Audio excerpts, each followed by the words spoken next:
بسم اللہ الرحمن الرحیم۔ السلام علیکم ورحمۃ اللہ وبرکاتہ۔ ناظرین، میں ایک مرتبہ پھر حکیم خالد ہربل کلینک کی جانب سے آپ کی خدمت میں حاضر ہوں۔ ناظرین، ہمارا ٹاپک چل رہا ہے معدہ کے امراض۔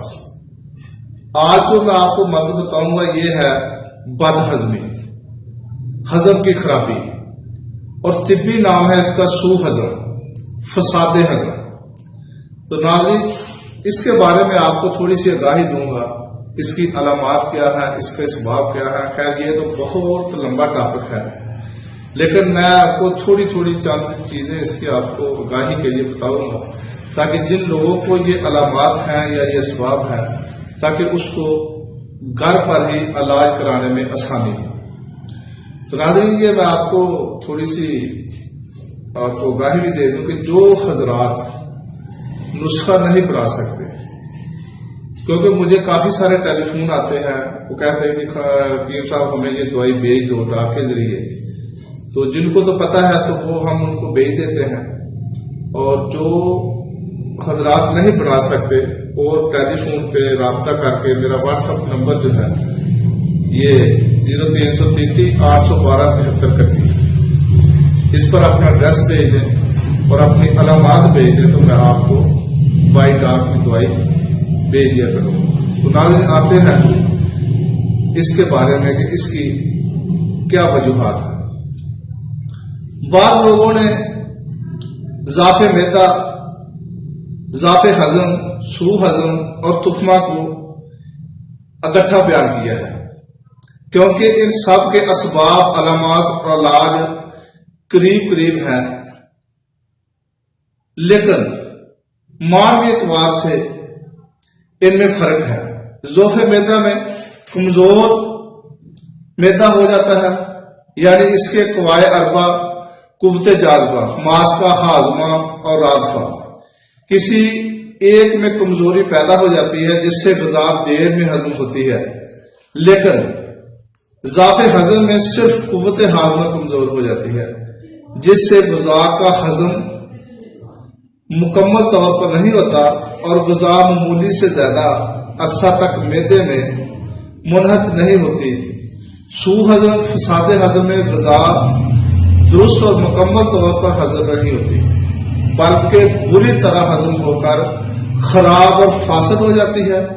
تخمہ میں غذا بالکل ہضم نہیں ہوتی، بلکہ یا تو فاسد ہو کر کسی غیر طبی شے میں تبدیل ہو جاتی ہے، یا دستوں یا قے وغیرہ کے ذریعے خارج ہو جاتی ہے۔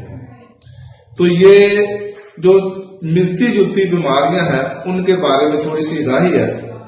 اس مرض میں غذا کے ہضم میں فتور واقع ہو جاتا ہے، یعنی غذا ٹھیک طرح ہضم نہیں ہوتی اور معدے میں فاسد ہو کر نسیان، درد، شکم، قے وغیرہ مخصوص علامات پیدا کر دیتی ہیں۔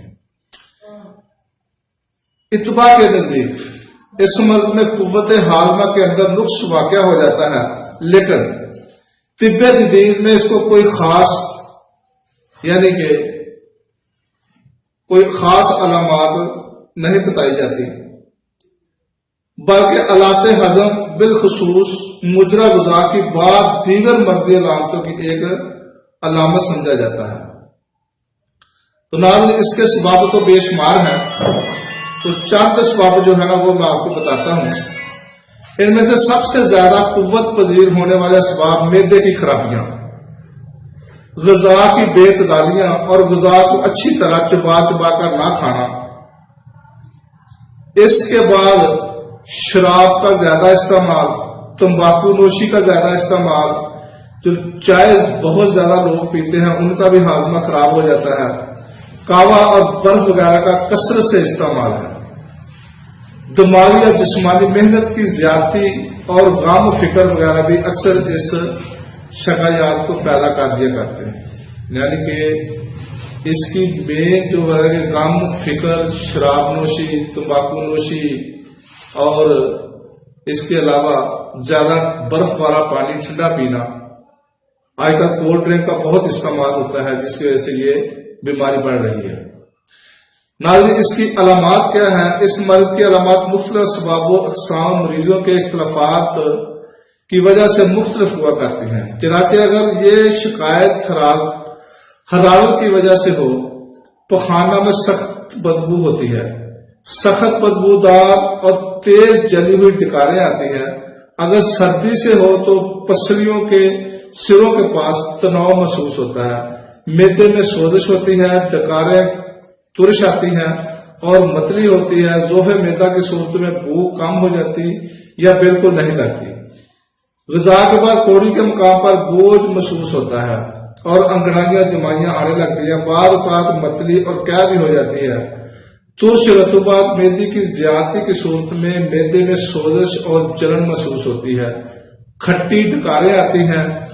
इसके साथ थोड़ी बहुत ग़िज़ा भी मुंह में आ जाती है। बाकी असबाब में अक्सर सबाब की मौजूदगी पाई जाती है। सूह हज़म में मैदे के मुकाम पर दर्द, बोझ और तनाव पाया जाता है। मतली और क्या होती है, सुस्ती, अनूदगी, दर्द, सर दर्द, भूख की कमी, जुबान का मैला होना, कब्ज़, पेशाब में कमी वगैरह पाई जाती है।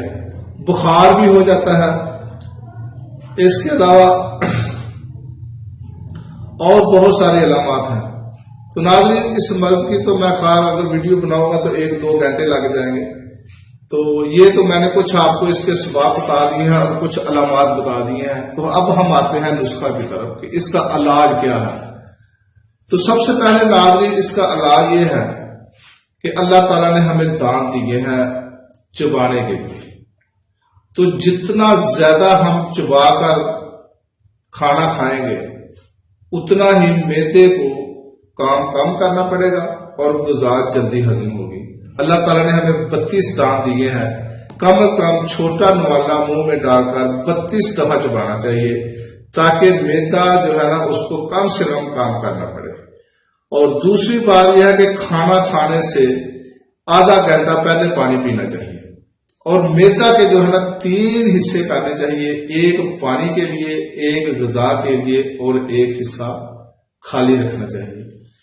तो परहेज जो है, कोल्ड ड्रिंक बिल्कुल ना पिए और बर्फ वाला पानी ठंडा बिल्कुल ना पिए। अगर हो सके तो सर्दियों में भी और गर्मियों में भी नीम गर्म पानी इस्तेमाल करें तो ये मर्ज काफी हद तक होती ही नहीं।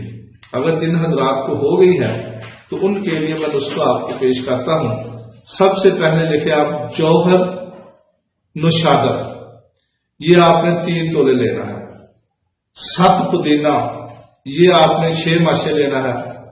फलफल स्याह 1 तोला, फलफल दराज 1 तोला, यानी कि काली मिर्च 1 तोला और फलफल दराज, ये भी फिलफिल कहते हैं मिर्च को, एक लंबी होती है जिसको हम दराज कहते हैं, फिलफिल दराज, ये जितना लंबा शतूत होता है ना, इस किस्म की होती है। जौ खार, ये भी 1 तोला लेना है। मूली का नमक, ये भी 1 तोला लेना है। नमक चाचिटा, ये भी 1 तोला लेना है। नमक कटाई खुर्द, ये भी 1 तोला लेना है। और हुरमची मुसफ़ा, ये आपने 5 तोले लेनी है। तो नाज़रीन, इनको सबको मिक्स करके आपने सूप बनाना है।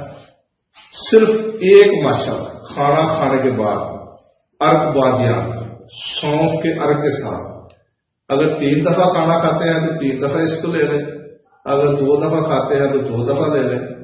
तो नाज़रीन, अगर आप लोग जो दोपहर का खाना खाते हैं, दोपहर का खाना खाने के बाद बेशक आप 10-15 मिनट ही लेट जाए तो लेटना चाहिए, क्योंकि ये सुन्नत भी है।